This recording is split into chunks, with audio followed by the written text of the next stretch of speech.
just want to say, to give you 2 seconds of information about Yossi, who you're going to hear from. He's the rabbi at Beit Chaverim. How did I do with that? Not so bad, not so good, huh? Synagogue in Westport, Norwalk. It's a modern Orthodox synagogue, and perhaps he will say a little bit about what that means. He's worked all over the place before coming to Westport. I loved reading your bio here. The Lower East Side, you went there all the way from the synagogue, which is considered the national synagogue, just as we have a national cathedral in Washington, so there is a national synagogue in D.C., serving also in many, many things, West Hartford, many places, Highland, New Jersey. You're from New Jersey, went to Rutgers College and did your rabbinical work, as far as I can tell from reading your bio in New York City. Is that right? Yep. Okay, I'm on a roll. Now, I want to just say a word or two. As I said, I went to Israel with Yossi on the ADL interfaith trip, and I've also had the great honor of being at his house for Shabbat, which all Christians should go to a Shabbat at some point to understand some of the roots of our own Eucharistic feast to be had there, still being lived out in Shabbat households, not so far away here. I would also like to say that when we were in Israel, we were having a dinner. Well, we had dinners every evening, and one of the dinners I sat off at the edge, and I sat with Yossi's cousins who live how far from the Gaza? Just a few miles. Yeah, a few miles. I don't know if you've been, those of you reading the news and looking at the newspaper, you see these communities that are close to the Gaza Strip. And I remember Yossi's cousin and her husband and one of their kids and talking about what it was like. And they had referred to some of these bombs that, as we all know, come from the Gaza Strip. One of them had landed somewhere in a field near their house. It was a very fascinating dinner for me, because there's things that we read about in the newspaper, but this is a woman and her husband whose lives, this is very much a part of their lives. One of the things we've also said is, boy, was there ever better timing for Abraham's tent conversation, and was there ever any better timing than to have a rabbi here today, this morning, particularly what's exploding in the world. Yossi, we're really happy you're here, and he's going to speak for a while, and he's going to take some questions. So, God bless you. Here, come on, have at it.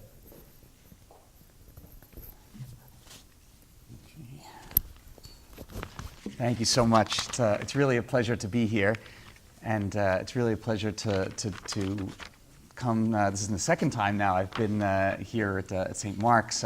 First was a panel that we did after the mission with some of the participants in the 2 ADL missions, and really is a pleasure to speak to people and learn from you, and hopefully have you learn a little bit from me. What I wanted to do is to speak a little bit about my faith, about Orthodox practice, because for better or for worse, I was speaking to a couple of people earlier. There are some people here who may have, I'm sure that living in this area, you've met Jewish people, right? It's pretty common in Connecticut, but Orthodox people are a little bit less common. In fact, I just read over the summer that the first Torah was dedicated in many years in New Canaan by the Chabad of New Canaan, if I'm not mistaken, just a few months ago. But many of you may not have had any interaction or may not be familiar with what Orthodox practice is and how it is distinguished from the other denominations of Judaism. So I thought I'd try to give you the Cliff Notes version of that. It's very difficult, obviously, but I'll do the best I can. So, what is Orthodox Judaism? So, the cynical part of me might even say, well, until 200 years ago, Orthodox Judaism was Judaism. In the sense that before, in the same way that Christianity went through Reformation and many different stages, Judaism also with the Enlightenment, changed in many different ways. But I wouldn't say necessarily that Judaism was always Orthodox Judaism, because Orthodox Judaism in many ways is a response to Reform Judaism, Conservative Judaism, which emerged mostly in the 19th century and the beginning of the 20th century.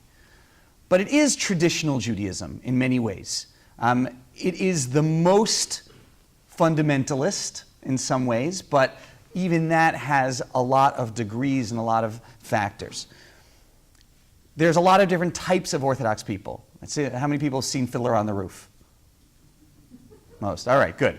So the people that you see in Fiddler on the Roof, the main characters, Tevye is an Orthodox Jew. Right? That is a type of orthodoxy that existed in Eastern Europe at the turn of the century. Obviously, experienced a lot of anti-Semitism, and of course, at the end of the movie, we all know that some of them are heading to America. And in fact, that's probably where that's the type of family. It's where I'm coming from in many ways. So all of Orthodox Judaism shares a certain set of values, a certain set of beliefs. The first is that the Bible, the 5 books of Moses, were given by God, and that they are true. The second is that there is an idea called the oral Torah, that there is a parallel set of laws and practices and beliefs and values that was transmitted to Moses at Mount Sinai orally and not just in writing.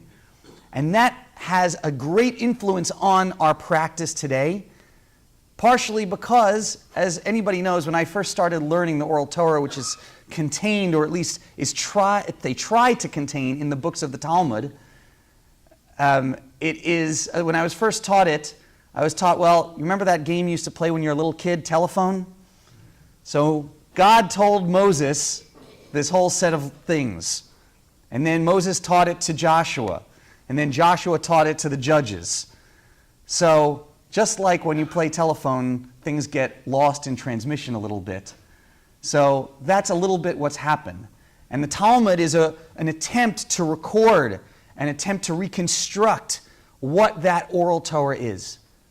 So a great example of that would be, right, that the words of the Bible are interpreted and read through the prism of the oral Torah. So you may or may not be able to see, and you may or may not recognize that you'll see strings coming out of the side of my shirt, or between my shirt and my pants.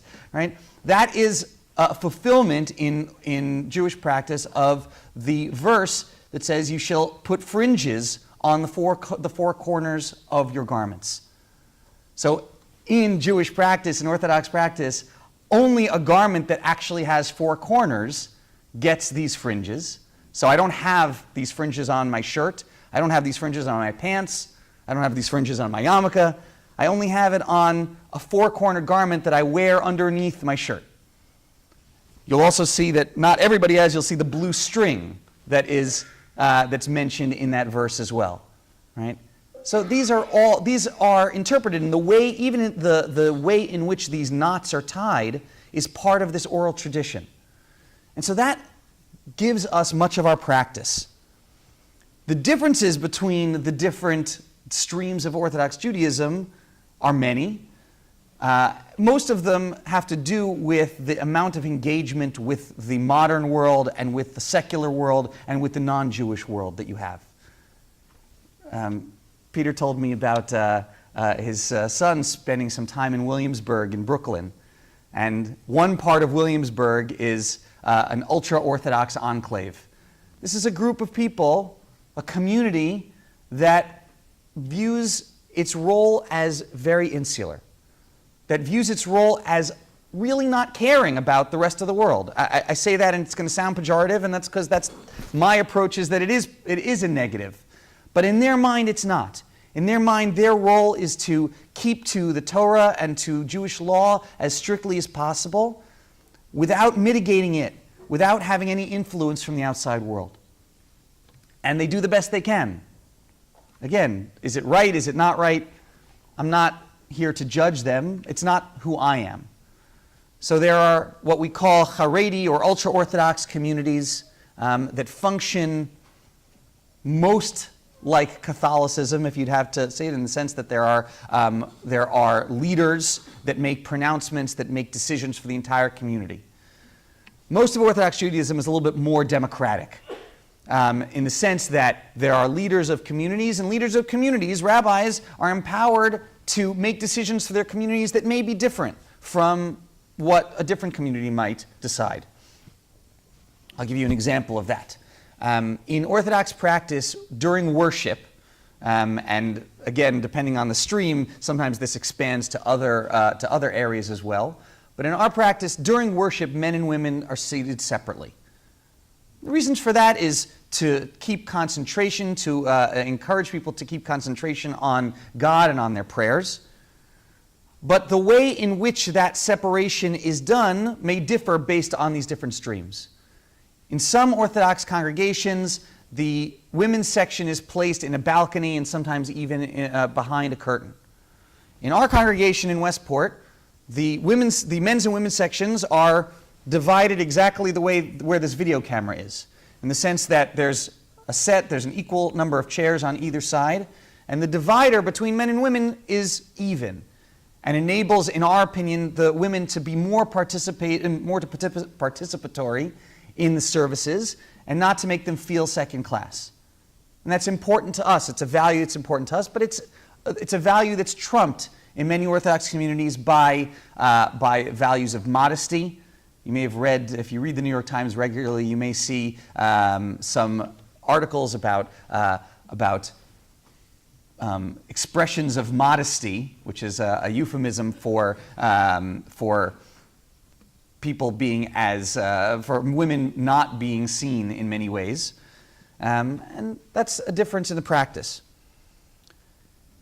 Modern Orthodoxy, which is what I view myself as in my congregation, is something that has emerged essentially as an American construct in a strict way, in the sense that in Europe, it was clear that Jews interacted with their Gentile neighbors. Those interactions weren't always good for the Jews, but they interacted as much as they needed to, often because they were forced to.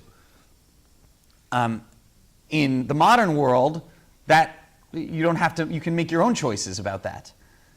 And so modern Orthodoxy emerged in a way that would encourage the best of Jewish practice and the best of secular practice, the best of Jewish values and the best of secular values, the best of Jewish knowledge, the best of scientific knowledge.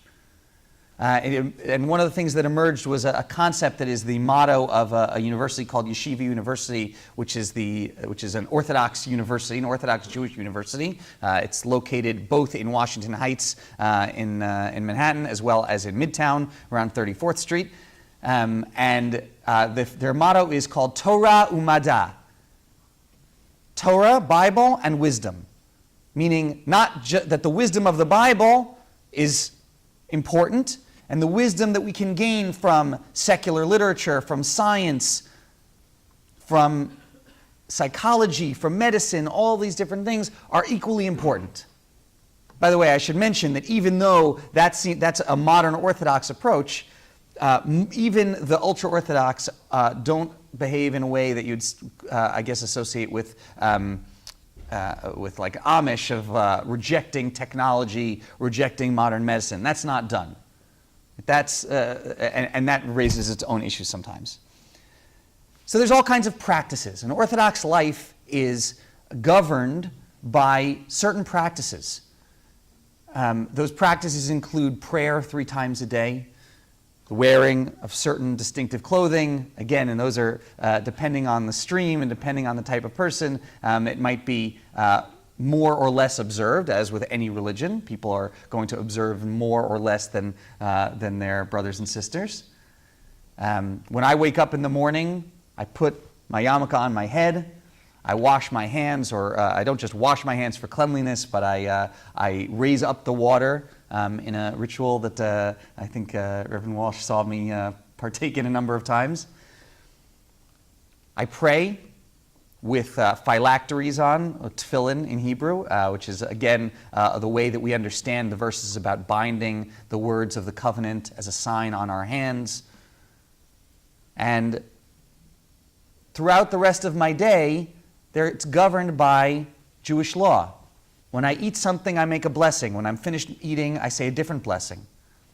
The food that I eat is kosher, which is there's all kinds of books you could read about that. I'm not going to spend too much time about it. But the food that I eat is kosher. I don't eat anything other than raw fruit or salad in any sort of restaurant. And generally, I don't even go. Or I can have coffee in Dunkin' Donuts or Starbucks. But if I'm going to eat in a restaurant, then it's a strictly kosher restaurant. Of course, then we reach the Sabbath and the holidays, which are practiced in all kinds of different ways, but the essence of every holiday is that creative work is forbidden. There are 39 categories of creative work that the Talmud describes, and again, there's a lot of detail about it that I'm not going to go into, but it means that basically however my home starts out the Sabbath, that's the way it remains throughout the 25 hours of the Sabbath. I turn lights on or I leave them off, but they don't change during the Sabbath. I don't cook any food during the Sabbath. It's all prepared beforehand. Go to the synagogue, the services are a little bit longer on the Sabbath because people aren't going to work. We have ritual meals together, one of which Reverend Wall shared with me, with his family, and it was truly a blessing for us to have him with us. The other thing that defines Orthodox community is social. There's a lot of community, and you'll find that many Jews become Orthodox later in life or leave the Orthodoxy they may have grown up with. And that's a function. You're not born Orthodox, conservative, or Reform. You're born into a family that may practice the religion in a particular way, but it's totally fluid.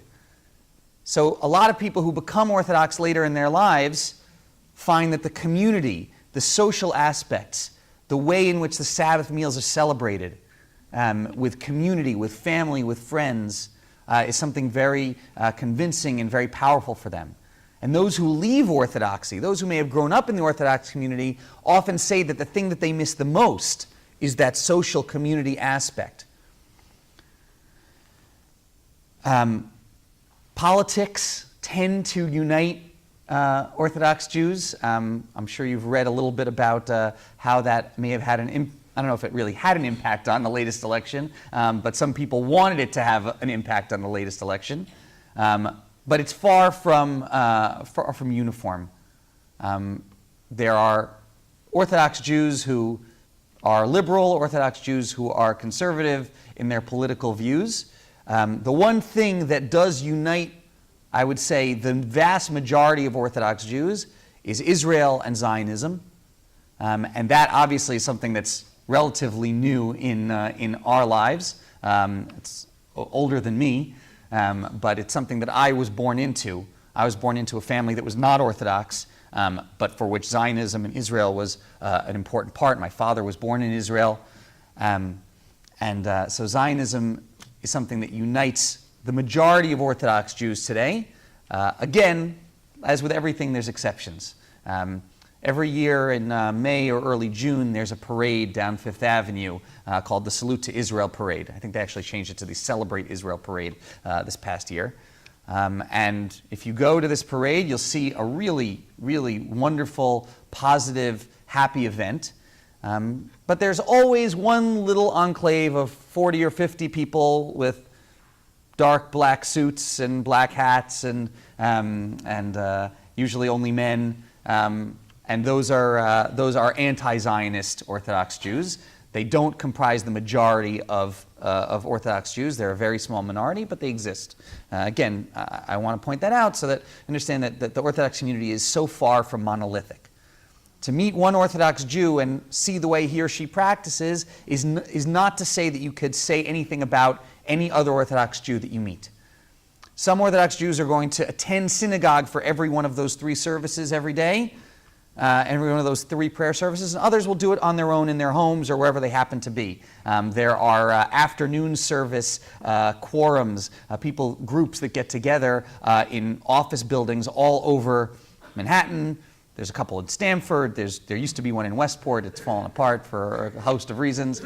People will get together because it has to be done before sundown, and in the winter, you don't get home from work before sundown, and so this way people will get together in an office. People will come together, and just kind of spreads by word of mouth at 2:15 every day in some conference room somewhere. There's this service taking place.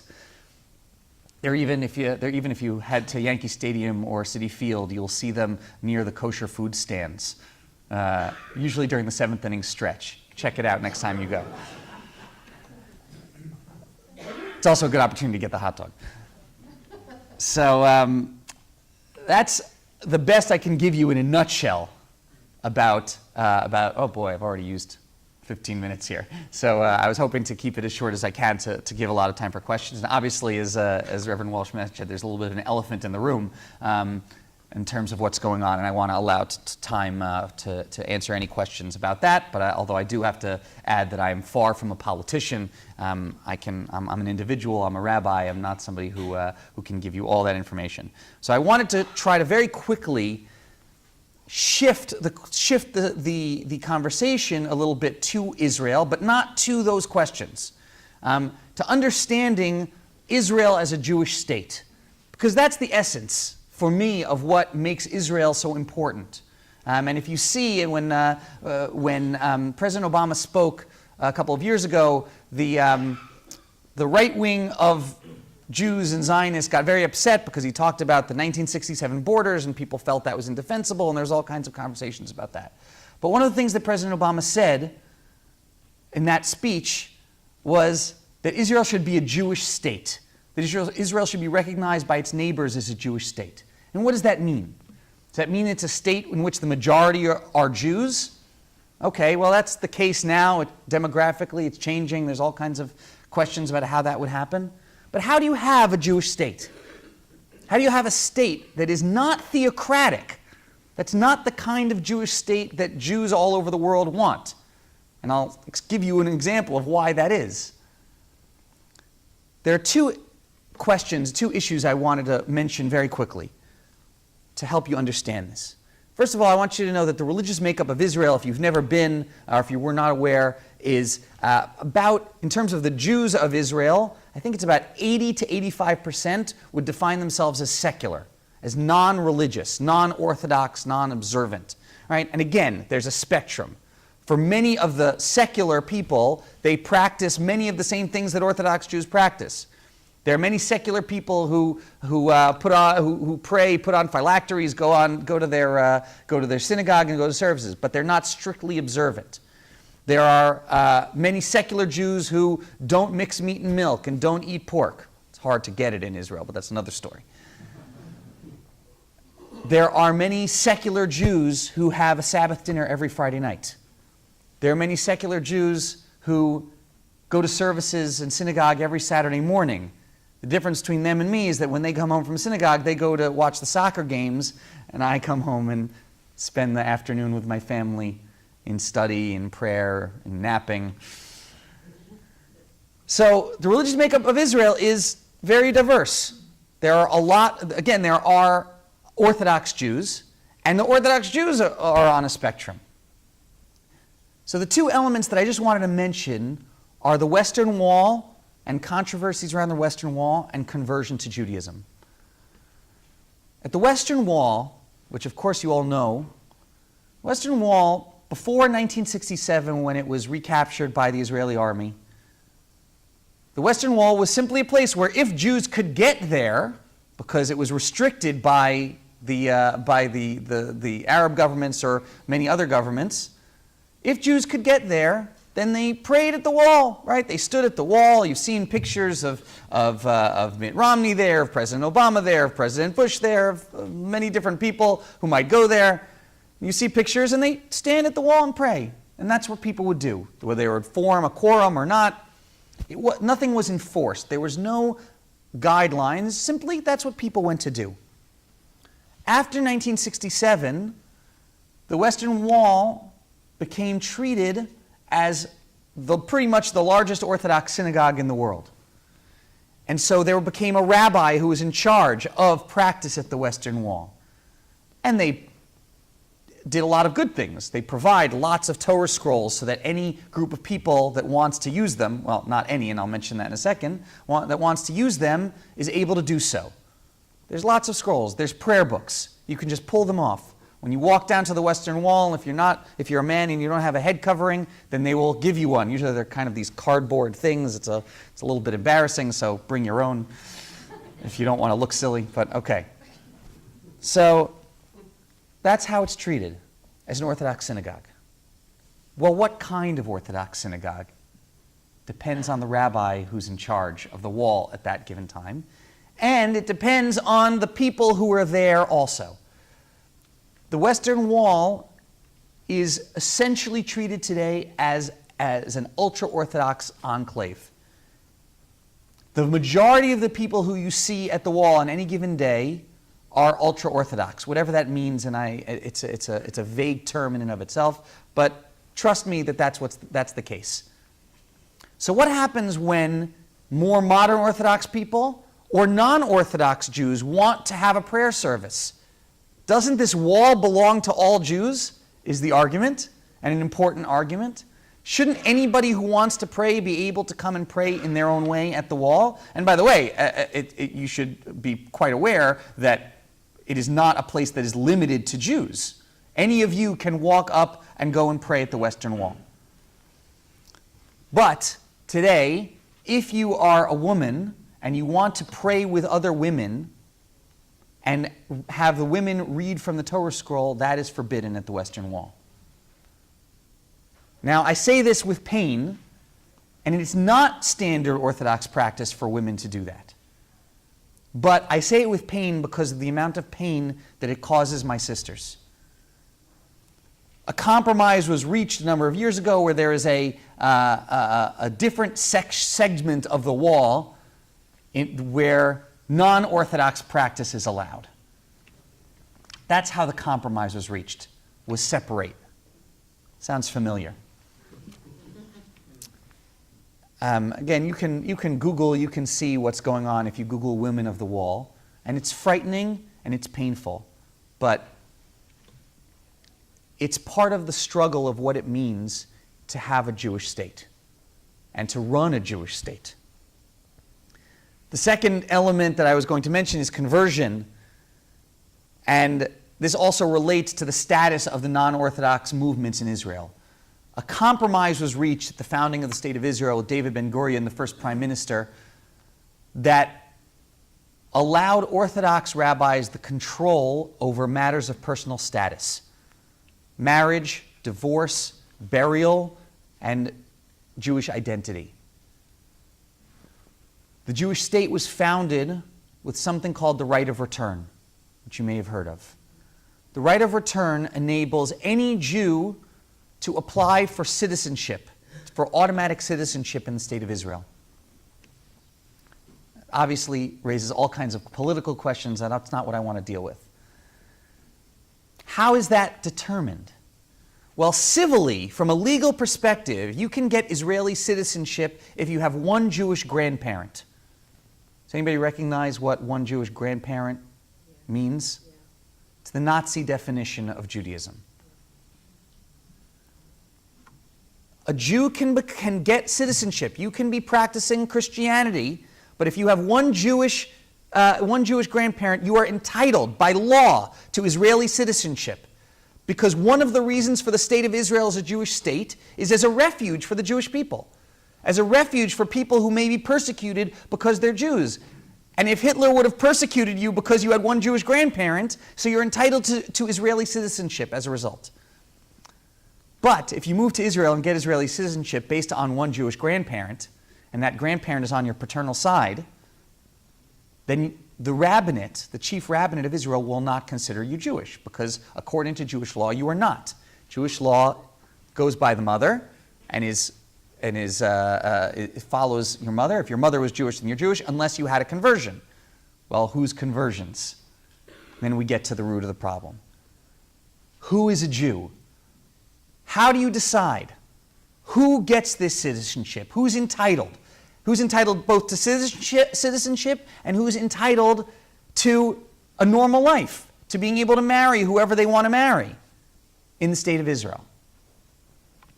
In the last few years, that definition has gotten smaller and smaller as ultra-Orthodox rabbis have influenced the chief rabbinate to make that definition very strict so that only a certain type and certain Orthodox rabbis' conversions are considered legitimate. So that, for example, a conversion that I officiate myself is probably not likely to be accepted in the State of Israel as a conversion. It might be accepted for citizenship, but not for religious purposes. And there's an evolution that happened. this is a struggle. The state of Israel as a Jewish state, to me, is essential. When I was on the mission with Reverend Walsh, we had a lot of important and intense discussions. And one of the things that struck me is how I feel in the state of Israel. Again, as I've told you, I have many. My father was born there. I have many relatives there. We had a chance to see some of them on that trip. Now, if you go to Israel and you don't see your family, then it's as if you don't exist. You really are insulting them. So we worked out a way that I could see my cousins, and they could also participate in our mission a little bit, and give the other participants a flavor of what it was like. But I can walk around in Israel at this time of year and see a state that is about to celebrate Hanukkah and not celebrate Christmas. I can walk around in April and see a state that's preparing for Passover and not preparing for Easter. Now, there's nothing wrong with it. I love living in America. I love America, and it's wonderful to live in a diverse culture.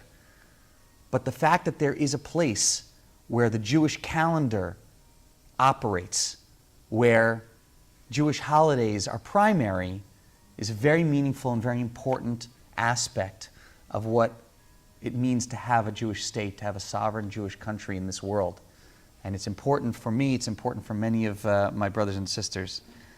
So, I know I've covered a bunch of different things and not given you much detail about anything.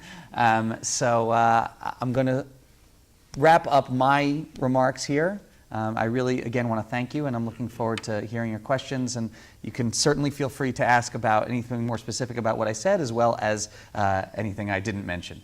So, again, thank you very much to all of you.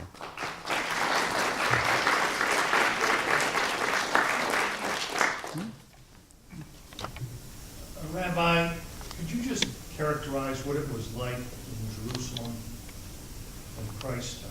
How was Judaism practiced at that time? And was it the same for everyone, or was it just like today? We did it this way, we did it that way, we didn't do it this way. It's a great question. We're not 100% sure, right? The Talmud, the beginnings of the Talmud are written in the first couple of centuries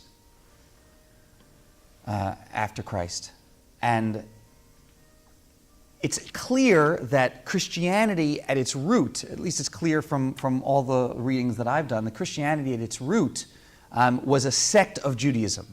It was not distinct. Certainly before the Gentiles were brought in, right, or the pagans were brought in to Christianity much more, it was a very Jewish religion. There were two groups at the time, which you're all familiar with, the Sadducees and the Pharisees. Or I shouldn't say there were two groups. There are more than two groups. And on some level, they were fighting for the future of what Judaism would look like. Judaism today is Pharisaic. The way Judaism is practiced today most resembles what the Pharisees would have practiced. Now, I confess to almost complete ignorance of the New Testament. So I don't know how the Pharisees are portrayed in the New Testament. I can't speak to that. What I can say is that the root of the word Pharisees is a Hebrew word. Right? Both the Sadducees and Pharisees have roots in Hebrew words. The Sadducees are most like what we'd call today the Karaites. They still exist in very small pockets. People who denied the authenticity of the oral tradition that I mentioned at the beginning. The Pharisees comes from a word called perush, which is explanations and interpretations. And their MO was that the oral Torah was valid, and those interpretations were valid. So was it practiced the way it was today? Did people walk around with yarmulkes? Did people, have services in synagogues? I mean, it existed at the end of the time of the temple, but the way the temple existed in those times was essentially corrupt. And the rabbis of the Talmud recognized that. The rabbis in that period wanted to basically separated themselves from the temple practice. Probably more importantly, after the temple was destroyed, the rabbis were at the forefront of creating, updating Judaism so that it could be practiced without a temple. If you read the Bible and you read the 5 books of Moses as well as the prophets, you'll see a religion that is temple-centered, right? That the temple cult, the sacrificial cult, is very central to the way in which Judaism was practiced at the time. But once the temple was destroyed, there was no place to do that. And rather than have individual groups making sacrifices, the rabbis, through their system of interpretation, said, we have to pray instead of sacrificing. We have to use the words of prayer and the words of study and the words of the Bible as substitutes, as imperfect substitutes for those sacrifices. And so the Pharisees and the way in which they practiced the religion became the way we practiced, and we're connected to that temple service. The Talmud contains pages and pages of detailed descriptions of how to practice in the temple, even though most of those rabbis had never set foot in the temple and never engaged in those sacrifices, because it's part of the memory. I hope that answers a little bit. There's some great books I can recommend to you if you're interested in more. Yes? What is the status of Palestinians living in Israel today, and can they worship at the wall? Palestinians don't. I don't know if they can worship at the wall. Again, there's a whole political question of what is it, Palestinian living in Israel versus the territories that were conquered in 1967, and what their citizenship is. I can't. Again, there are people who are more expert than I who can speak to that. Israeli Arab citizens have freedom for the most part to worship as they want.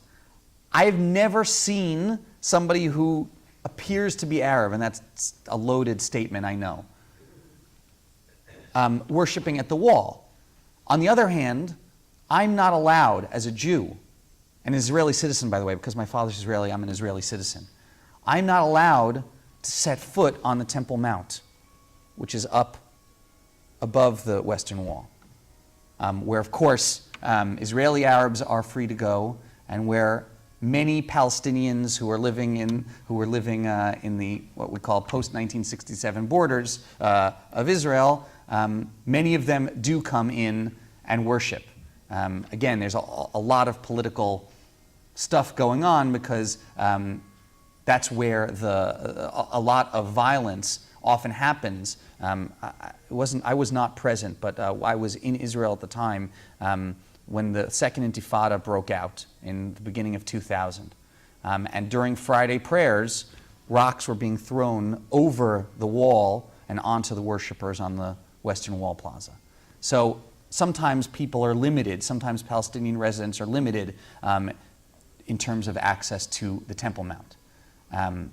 To my knowledge, again, an Israeli Arab who wanted to attend services at the Western Wall, I would imagine if they don't have a record, then they probably are allowed, but I really don't know. So, yeah. Over here? You mentioned that most Jews in Israel are secular. Does that include Reform and conservative?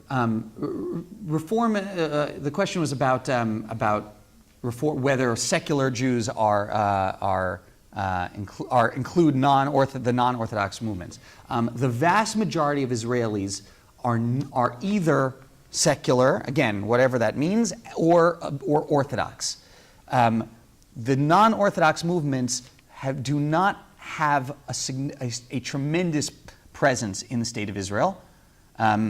There's all kinds of reasons for that. A lot of the backstory of the controversies at the wall and the controversies about conversion involves that question as well, which is, what status should non-Orthodox Judaism be granted?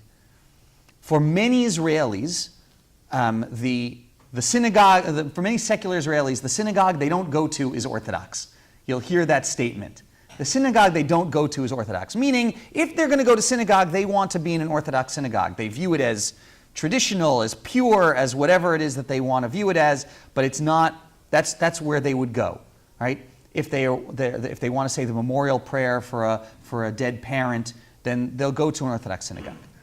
In the last 20 to 25 years, there have been more and more inroads made by non-Orthodox streams in Israel, and more non-Orthodox synagogues being built. Only in recent years, only the last couple of years, there have been some Supreme Court decisions that have forced the government to start to fund those synagogues in the way that they also fund Orthodox synagogues. Again, separation of church and state is very different in the state of Israel as it is, from the way it is in America. I happen to be one of those. I happen to be one of the minority, I guess. I'm not sure if it's the case anymore, but I happen to be among the Orthodox rabbis that thinks that that's a good thing for the state of Israel. I have again, my cousins who, I have cousins kind of across the spectrum in Israel, but the cousins who consider themselves secular have in their time gotten involved occasionally in Reform synagogues. And I think that's wonderful, because I think that it's important for them to have a religious life, even if their religious life is different than my own. And that hasn't been open to people in Israel for a long time. There just haven't been that many opportunities. But I'll tell you another thing about the same cousins. I don't know about today, but I spent a month with my cousin who's about a year older than me when I was 14 and he was 15. And at the time, as I said, I didn't grow up observant or Orthodox in the same way that I am now. And I said, I really would like to go to the Western Wall at some point during this month. And my cousin, 15 at the time, said, maybe I'll go with you. I've never been. For a secular Jew living in the state of Israel, they live in the suburb of Tel Aviv, the Western Wall is just a pain in the butt. I'm sorry to say. Right? I mean, they read these articles and they say, this is not what right there, it's irrelevant to them. Right? It causes problems. The police have to worry about it. All kinds of issues like that. So again, it's a big struggle, and it relates to the struggle of what it means for there to be a Jewish state today. Okay. I'll preface my question by telling you that when we've had imams in here, we have challenged them on some of the more incendiary verses in the Quran. In Sunday school, we teach the kids the more colorful stories from the Old Testament. Samson and Delilah, big muscular-looking guy, pardon my French, screwing some woman who's married, both of them lying to each other, and then all of a sudden Samson says, gosh, if I just follow this way, then I can use God's power to kill my enemies. The story is go in and kill everyone in that town. I would say that the stories in the Old Testament are very often just as incendiary from an inciting violence standpoint as the verses in the Quran incite violence in particular against Jews, but also against Christians. And that the only difference between the documents is that the Jewish people aren't in fact acting those out in modern society, whereas the Muslims are.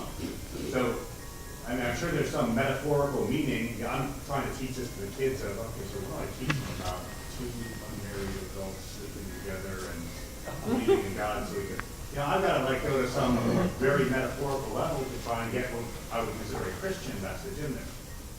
Could you comment on the differences in the verses, or I can't comment on the difference, because just as I'm mostly ignorant about the New Testament, I'm also pretty ignorant about the Quran. I know what people have said, I know what I've read, but I've never studied it.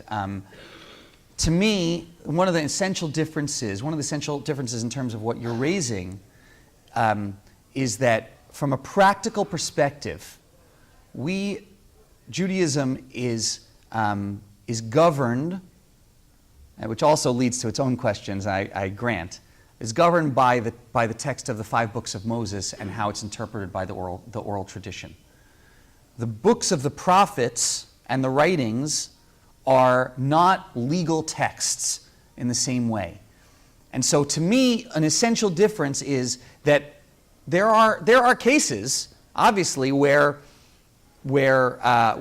Jews are commanded to exterminate, and no other way. I mean, obviously Amalek is the obvious example. Jews are commanded to exterminate a nation, and that's done only by God's word, directly. Now, of course, lots of people think they're hearing God's word, I guess, but those stories are not taken to be examples. That is the way I would understand the difference. That story about Samson is not an example for me. The examples that I have are how Jewish law is practiced. And Jewish law does not allow for the killing of innocents in any sort of intentional way. There's a verse that there's a verse in the Bible that when your enemy comes to harm you, then you rise up to harm him, to destroy him first. That's the way we approach war, that's the way we approach violence, that we want to avoid it at all costs, but self-defense is important and necessary. But in terms of acting out this kind of story, it's very far from the way we traditionally understand it. Anything? Yeah. All right. Before chapter, pull the plug. Thank you very much. It's really a pleasure to be here, and happy to speak to anybody or be in touch with anyone who has other questions. Thank you. I'm going to Thank you. unhook Yeah. you here Okay, for one thank you very second. much. Just say a final Yes. word here. Yes. I hope if you have a moment, you'll ask Yossi a question or two. We could have spent so much more time with you. I realize that one of the great frustrations for us is that we get somebody like Rabbi Yossi here with us, and we only have moments. In the 2 seconds I have left before you ask your questions of him privately as the rest of us go off to church, just want to just respond very quickly to 2 or 3 things. One is, if you read St. Matthew's Gospel, it's clear that St. Matthew was a rabbi. Okay, the whole thing is rabbinical in its approach. Secondly, one of the things that we learned, it was very interesting to hear your response to Christianity and Judaism. When I was in seminary, we essentially learned that Christianity was created and Judaism recreated all at the same time. To your point about the post-temple world. I want you to know that the Western Wall, I was dumbfounded by the Western Wall, in part because it was a lot smaller than I expected it to be. And the other thing is, when we went through the bomb detectors to come into the central area where the Western Wall is, I had something in my pocket that I wanted to throw out. And I was looking at this thing that I thought was a trash can. It turns out it was a bomb canister. So if there was a bomb, you would put this thing in and crank down the top. It really wasn't for my little health bar wrapper that I was trying to get rid of here. Next, these very vexing questions about who's a citizen in Israel. I want you all to know that as we move forward with the Abraham's Tent talks, one of them is going to be a man who's not here today, but is often sitting in the back, Zuhair Sweden, who is himself an Israeli citizen, an Arab Palestinian, and a Christian. And Zuhair is going to be speaking with us. He's a man of many, many conflicts. Also, just to finish up here, the Abraham's Tent series is going to take a break. And starting for the month of December, what we're going to have is a series of 4 Bible studies entitled Getting a Handle on Handel's Messiah. And we're going to look at the Advent portion, the choruses in the Advent portion, do a little Bible study. These passages all come from the Hebrew Scriptures, talk about what they meant in the Hebrew Scriptures, talk about how they got reinterpreted in the libretto, and then how Handel put them to music, and we'll turn on the tunes so we can all hear it. We'll do that for December, and then in January we will pick up with the Abrahamic Tent series again. And in particular, at that point, we're really going to look at conflict. We haven't looked so much at conflict. We've looked much more at commonality, but we're going to start to look at conflict. And in part of that, that's going to be the Israeli-Palestinian crisis will be all part and parcel of that. I'm so thankful that you're all here this morning. God bless you. And if you have a moment to say hi to Yossi, I hope you will. Take care. Bye-bye.